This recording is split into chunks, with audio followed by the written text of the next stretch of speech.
አክብሮታዊ ሰላምታችን በያላችሁበት ድረስ የተከበራችሁ ተመልካቾች ከአማራ ሚዲያ ኮርፖሬሽን አዲስ አበባ ስቱዲዮ የዕለቱን ዜናዎች ይዘን ቀርበናል። ከመላይ ስቱዲዮና የስርጭት ባለሙያዎች ጋር የዕለቱን ዜናዎች ወደ እናንተ ያደረስኩ ዮሐና መኮንን አብሬያችሁ ቆይታ አደርጋለሁ። አብራችሁን ሆኖ ወደ ቀዳሚው ዜና አልፋለሁ። በአማራ ክልል የተከሰተው ግጭት ክልሉ ላይ ከፍተኛ ጉዳት ማድረሱን የአማራ ፋኖ ህዝባዊ ድርጅት ወታደራዊ አስተዳደር ኃላፊ ኢያሱ አባተ ተናገሩ። በአማራ ክልል ያለውን ችግር ለመፍታት ወደ ሰላማዊ ትግል በመምጣት በሰላማዊ መንገድ ለክልሉ ህዝብ ትግል እንደሚያደርግ የአማራ ፋኖ ህዝባዊ ድርጅት አስታውቋል። ሰላማዊት ነጋ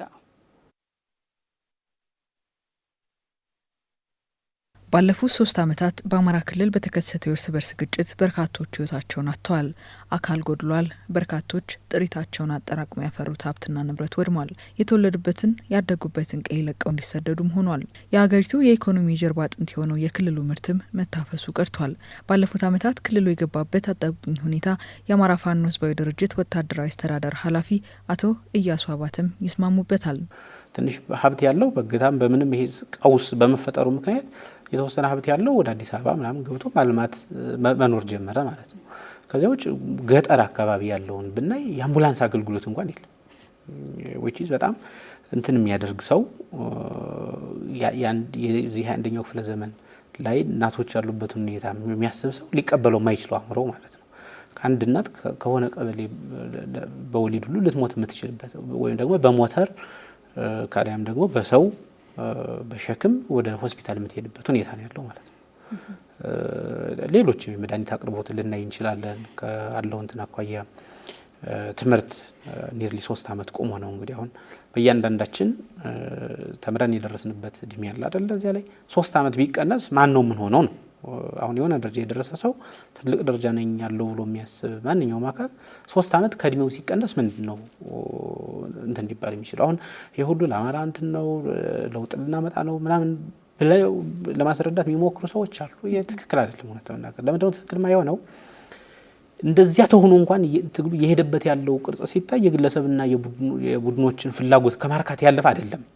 የአማራ ክልል ህዝብ ያሉትን ጥያቄዎች ለማስመለስ አንግቦ የተነሳው ትግሉ በመሀል ግን የኢትዮጵያ መፈራረስ በሚፈልጉ የውጭ ኃይሎች መጠለፉን ነው አቶ ኢያሱ የሚገልጹት። የሻዕቢያ ሰዎች ለኢትዮጵያም ለአማራም ያላቸው ነገር ይታወቃል። ያው ኤርትራን እንደ ግል ጓዳ ተጠቅመው ኢትዮጵያ ያለው ነገር ሁሉ ደግሞ የጋራ የሚመስላቸው ኢትዮጵያን በጋራ ኤርትራን ደግሞ በግላችን አይነት እንትን ያላቸው እና ያው ያልተቀየሩ ምንም ያላሉ ከመወለዳችን በፊት የነበሩ አሁንም ድረስ ያሉ መሪዎችና በዚያ ደረጃ የአማራን ህዝብ ዋጋም ሲያስከፍሉ የነበሩ ናቸው ማለት ነው። ብዙ ጊዜ የአማራ ህዝብ ብለው አሁን ካለው ኮንቴክስት ከመጣውበትም ስታገደት ከቆየውም አንጻር ነው እንጂ ለኢትዮጵያም የተለየ ነገር አላቸው ማለት አይደለም። ሰው እነዚህ ኃይሎች እንትን አይፈልጉም። መጀመሪያ አካባቢ እኛ ሞክረናል። መጀመሪያ አካባቢ በቃ እንተጋገዝ አይነት እንትን ስለነበርን አይተናል። እኔ በግሌ አረጋግጫለሁ። በዘላቂነት በሚጠቅም መልኩ ለውጥ በሚያመጣ መልኩ የማገዝ ፍላጎት የላቸው።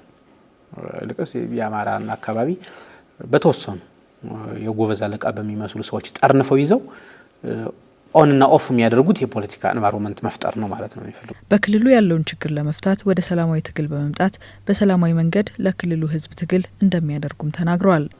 የሆነ ለውጥ ማምጣት መቻል አለብን ብሎ እንደሚያስብ ስብስብ እና አመራር ዝርዝር እቅዶችን አውጥተናል፣ እንሄድባቸዋለን ማለት ነው። እና አንዱ ሊሆን የሚችለው በምርጫ መሳተፍ፣ በፖለቲካ ፓርቲ መሳተፍ፣ በሌሎች የበጎ አድራጎቶችም ጭምር እና በሰላማዊ ትግል ጠቅላላ ሲል በሰላማዊ ትግል ሚዲያዎችን ጨምሮ ያየናቸውን የምናውቀውን ነገር ለበጎ ነገር ለማዋል በዘላቂነት ለህዝባችን በሰላማዊ መንገድ የምንታገልበት መንገድ ግን የሰላማዊ የፓርቲ ሆነን እየታገል እንቀጥላለን ማለት ነው።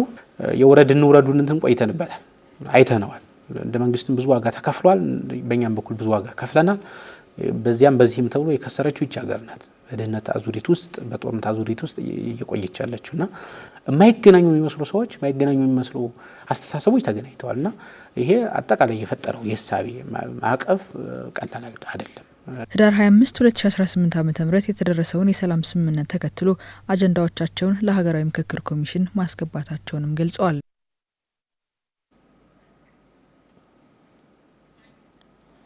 በአማራ ክልል የሚገኙ ኢንዱስትሪዎች የማምረት አቅም ወደ 62.4 በመቶ ከፍ ማለቱንና በ6 ወር 111 ሚሊዮን ዶላር የውጭ ምንዛሬ መገኘቱ ተገለጸ። የክልሉ መንግስት የመሰረተ ልማትና ለስራ ማነቆ የሆኑ ችግሮችን በመለየት ምላሽ ለመስጠት ቁርጠኛ መሆኑን በመጥቀስ ባለሀብቶች በአፋጣኝ ወደ ማምረት እንዲገቡ ጥሪ ቀርቧል። ስንታየው ኃይሉ ያዘጋጀችውን በላይ ተስፋ ያቀርበዋል። በምንጃር ሸንኮራ ወረዳ አረርቲ ከተማ የኢትዮጵያ ታምርት እኛ የምንሸምት የንቅናቄ መድረክ ተካሂዷል። አልሚዎች ወደ ዞኑ ሲመጡ ቀልጣፋ አገልግሎት እንደሚሰጥ ያነሱት የሰሜን ሸዋ ዞን ዋና አስተዳዳሪ መካሻ አለማየሁ ዞኑ በሁሉም ረገድ የተመቸ መሆኑን ገልጸዋል። ሰሜን ሸዋ ዞን በአጠቃላይ ለኢንቨስትመንት የተመቸ ሰላም ወዳድ ታታሪ ህዝብ ያለበት ዞን ነው።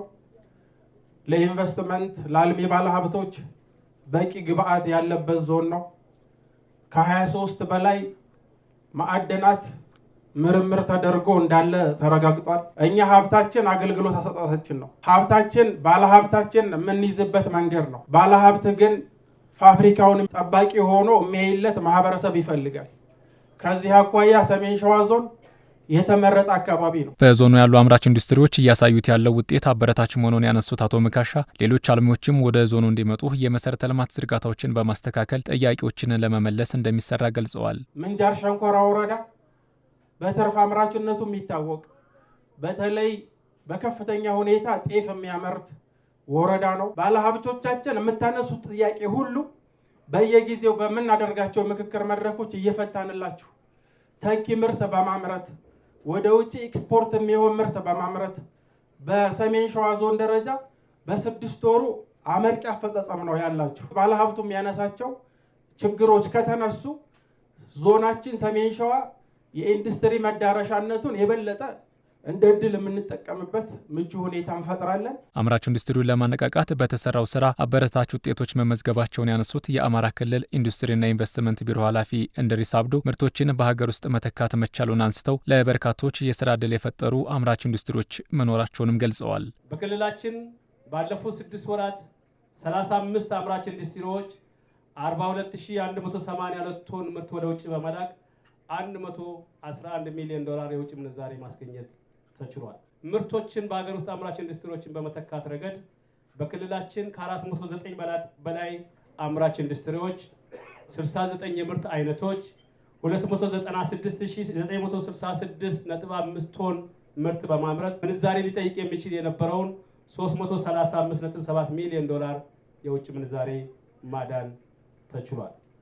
የስራ ዕድል በመፍጠርም ረገድ ከ43000 በላይ ለሚሆኑ ዜጎች ቋሚ የስራ ዕድል ተፈጥሯል። 1867 አዳዲስ ኢንቨስተሮች 182 ቢሊዮን ብር ካፒታል ያስመዘገቡ አዳዲስ ባለሀብቶችን ባለፉት 6 ወራት መቀበል ችለናል። የክልሉን የኢኮኖሚ መዋቅር ታሳቢ ያደረጉ የሪፎርም ስራዎች መከናወናቸውን ያነሱት ቢሮ ኃላፊው የኢትዮጵያ ታምርት ንቅናቄ ከመጀመሩ በፊት የነበረው 46.2 በመቶ የማምረት አቅም አሁን ላይ ወደ 62.4 በመቶ ከፍ ብሏል። በቀጣይም ውጤት የታየባቸውን አማራጮች በማጠናከር እንደሚሰራም ተናግረዋል። በ25 ዓመቱም እንደ ሀገርም የተቀመጡ ለአምራች ኢንዱስትሪ የተሰጡትን ተልዕኮች ለማሳካት እድሎች እና ምቹ ሁኔታዎች መኖራቸውን የሚያሳየን መረጃ ነው። የመሬት አቅርቦት መሬት የቀረበለትም ደግሞ መሬትን ለረጅም ጊዜ አጥሮ የማስቀመጥና ተበድሮ የመጥፋት የመሰረተ ልማት አቅርቦት ችግር፣ የመንገድ የመብራት ችግሮች፣ የፋይናንስ አቅርቦት ችግር፣ የጸጥታ ችግሩ የዘርፉ ፈተና ሆነው ቀጥለዋል። በመሆኑም ዛሬም በእንደነዚህ አይነት መድረኮች ስንነጋገር እነዚህን ጉዳዮች እንዴት በጋራ በትብብር መፍታት አለብን ብለን እንደ አንኳር አጀንዳ መነጋገር ይኖርብናል። ክልሉ ያለውን የኢንቨስትመንት ጸጋ በመጠቀም ለሀገር ኢኮኖሚ እድገት ያለውን ድርሻ ተጠናክሮ እንደሚቀጥልም አረጋግጠዋል።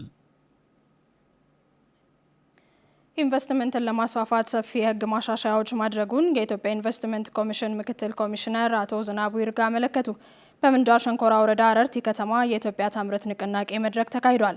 በመድረኩ ላይ የተሳተፉ ባለሀብቶች አካባቢው ለኢንቨስትመንት ያለውን ሰፊ እድል በመጥቀስ የመሰረተ ልማት ዝርጋታ ቅድሚያ እንዲሰጠውና ማበረታቻ እንዲደረግላቸው ጥያቄ አቅርበዋል። ስንታየው ኃይሉ በዝርዝር ተመልክተዋለች። በሰሜን ሸዋ ዞን ምንጃር ሸንኮራ ወረዳ አረርቲ ከተማ ኢትዮጵያ ታምርት እኛ ምንሸምት በሚል መሪ ቃል በተካሄደው የኢንቨስትመንት ንቅናቄ መድረክ ላይ የተሳተፉ ባለሀብቶችና ነዋሪዎች አካባቢው ለኢንቨስትመንት ያለውን ሰፊ እድል በማንሳት ይበልጥ ሳቢ እንዲሆን ለመሰረተ ልማት ዝርጋታ ቅድሚያ ሊሰጥ እንደሚገባ ጥያቄያቸውን አቅርበዋል። የፈጠራ ባለሙያዎችን ከማበረታታት አኳያ ቶሎ ምላሽ ከመስጠት አኳያ በጣም ችግር አለ። የጤፍ ዱቄት የሚዘጋጅበት ቢፈጠር፣ የስንዴ ዱቄት እዚሁ መኮረኒ ፓስታ የሚሆንበት ቢፈጠር፣ ገበሬውም ምርቱን በጥሩ ዋጋ በጥሩ አምርቶ በጥሩ ዋጋ እንዲሸጥለት ቢደረግ። የማደያ ልማት ተወዳድሬ ስራውን ጨርሼ ከአመት በላይ ሆኖታል እና በጣም ብዙ ነገር አፍስሰን አልተፈቀደልንም። ተመልሳችሁ ብታዩት ምን አለ። ኢትዮጵያ ታምርት ንቅናቄ ኢንቨስትመንት ከባቢን ለማሻሻል ትልቅ አቅም መሆኑን ያስረዱት የኢትዮጵያ ኢንቨስትመንት ኮሚሽን ምክትል ኮሚሽነር ዝናቡ ይርጋ ኢንቨስትመንትን ለማስፋፋት የተለያዩ የህግ ማሻሻያዎች መደረጋቸውን ገልጸው አሁን የተጀመሩ መልካም ስራዎችን አጠናክሮ መቀጠልና ባለሀብቶችን መደገፍ የመንግስት ቀዳሚ ተግባር መሆኑን ተናግረዋል።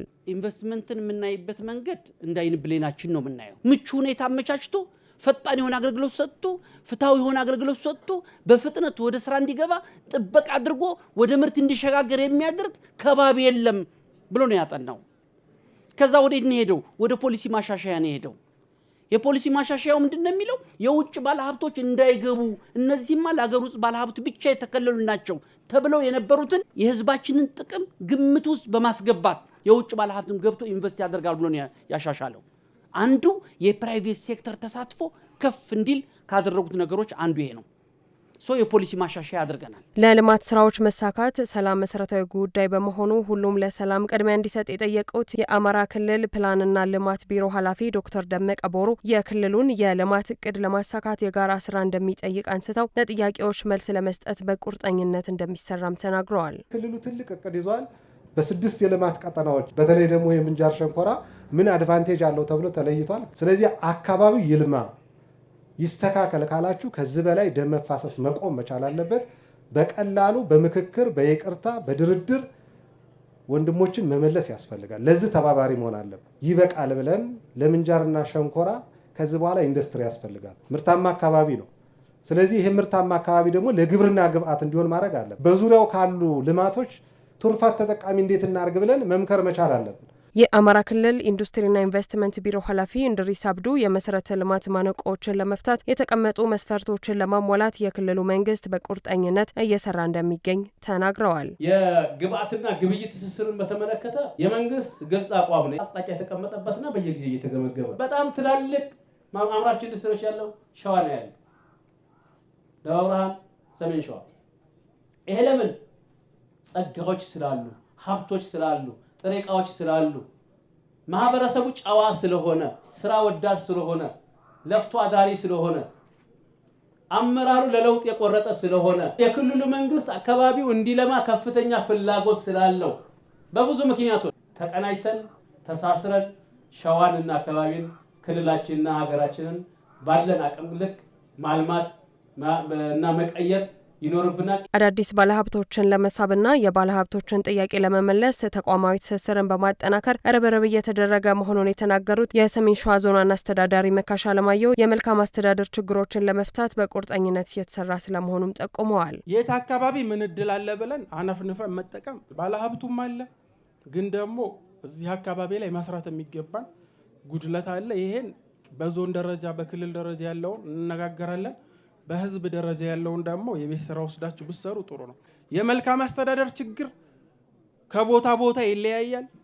ጥሩ አገልግሎት የሚሰጥባቸው አካባቢዎች አሉ። ግን ቃል እምገባላችሁ ችግር ያለባችሁ ከቻልን ፋብሪካችሁ እየመጣን ካልቻልን ደግሞ እናንተ እየመጣችሁ እየተገነባባን የብድር ችግር ካለ፣ የመብራት ችግር ካለ፣ የመሰረተ ልማት ችግር ካለ ችግር እየፈታን እንድንሄድ ሙሉ ዝግጁ መሆናችንን በዚህ አጋጣሚ ላረጋግጥላችሁ ፈልጋለሁ። መሬት ተረክበው ወደ ስራ ያልገቡ ባለሀብቶች በአፋጣኝ ስራ እንዲጀምሩ ጥብቅ ክትትል እንደሚደረግም በመድረኩ ተጠቁሟል። ባለሀብቶች ለልማት ሲሰማሩ የአካባቢውን ህብረተሰብ ማህበራዊ ተጠቃሚነት ታሳቢ ሊያደርጉ ይገባል ሲሉ የበላይነህ ክንዴ ግሩፕ ባለቤትና የቦርድ ሰብሳቢ አቶ በላይነህ ክንዴ ተናገሩ። ከሰሞኑ ለምርቃት ከበቃው የሎጎ ሐይቅ ሪዞርት አጠገብ ለአካባቢው ማህበረሰብ አንድ የሁለተኛ ደረጃ ትምህርት ቤት ገንብተው ማስረከባቸውንም ገልጸዋል። የሎጎ ሐይቅ ሪዞርት የክልሉን ብሎም የሀገሪቱን የቱሪዝም እድገት በማሳለጥ የራሱን ሚና እንደሚወጣም ተገልጿል። በለጠ ታረቀኝ ዝርዝር አለው። የሚሰሩ እጆችና የሚመሩ አእምሮዎች ተሰላስለው ጥበብን የሸመኑበት አይን ገላጭ ፕሮጀክት ነው።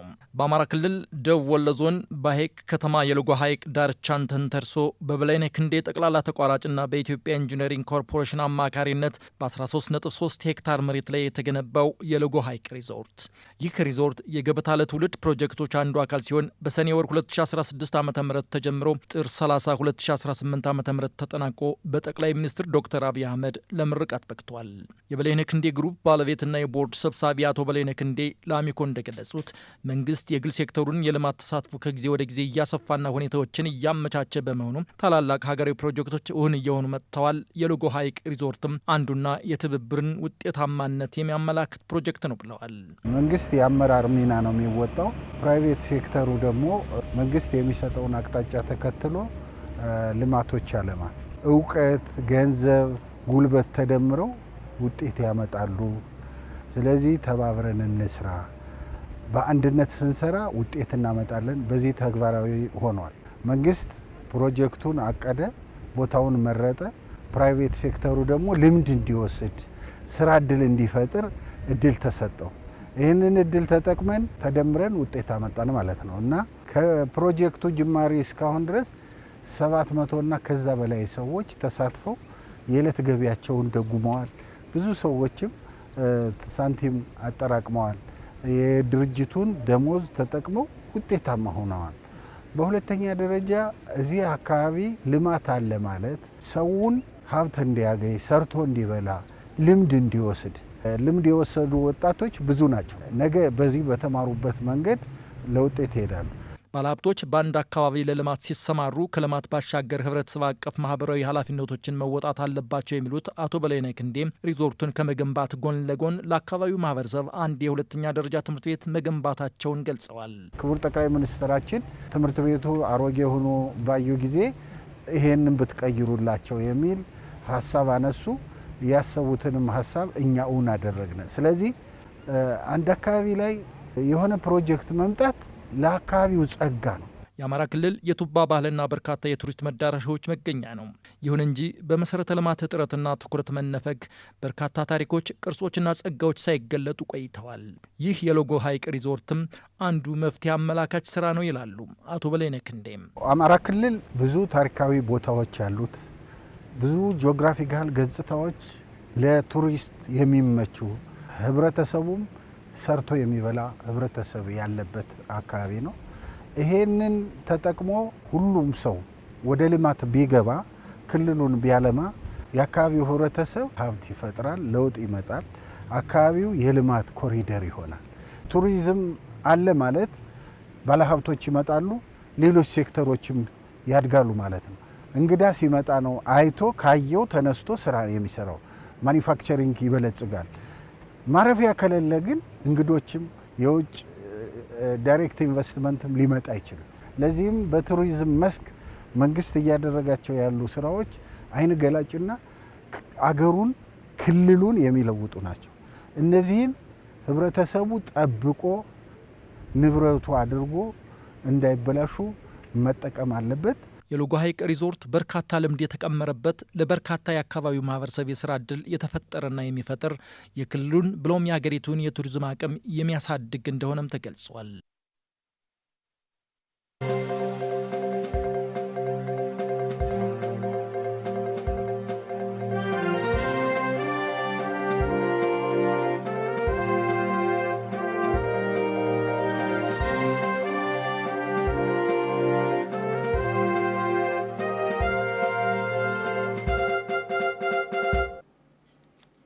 ከአሚኮ አዲስ አበባ ስቱዲዮ ወደ እናንተ እየደረሰ ያለውን የዕለቱን ዜናችንን ነው እየተከታተላችሁ የምትገኙ ተመልካቾች። አሁን ደግሞ ቀለሞቻችን ወደ ተሰኘው ዘገባችን እናልፋለን። የወላይታ ሕዝብ የዘመን መለወጫ በዓል የሆነው ጊፋታ የሰላም የአንድነትና የአብሮነት ምልክት መሆኑን የቱሪዝም ሚኒስትር ሰላማዊት ካሳ ተናገሩ። ጊፋታ እንደ ሀገር ለቱሪዝሙ እድገት የጎላ ሚና እንዳለውም ተመላክቷል። ሰለሞን አሰፌ። ወላይታ የራሱ የሆነ ባህላዊ የዘመን አቆጣጠር ነባር እውቀት ያለው ሕዝብ ነው። የወላይታ ብሔር የበርካታ ቅርሶች ባለቤት ነው። ከነዚህ መካከል የጊፋታ በዓልም አንዱ ነው። ጊፋታ በዩኔስኮ 7ኛው የኢትዮጵያ የሰው ልጅ ወካይ ቅርስ ሆኖ የተመዘገበ ሲሆን በዓሉ የወላይታ ሕዝብ የስልጣኔና የማንነት መገለጫው የማህበራዊ ትስስር ማጠናከሪያውና ለዘላቂ ሰላሙ መጽናትም የጎላ ድርሻ ያለው ሀብቱ መሆኑን አሚኮ በቦታው ተገኝቶ ያነጋገራቸው የወላይታ ዞን ከፍተኛ አመራሮች ተናግረዋል። የጨለማውን ጊዜ ወይም ክረምቱን ወቅት ተሻግሮ ወደ ጸደይ ወደ በጋ የሚሸጋገርበትን ጊዜ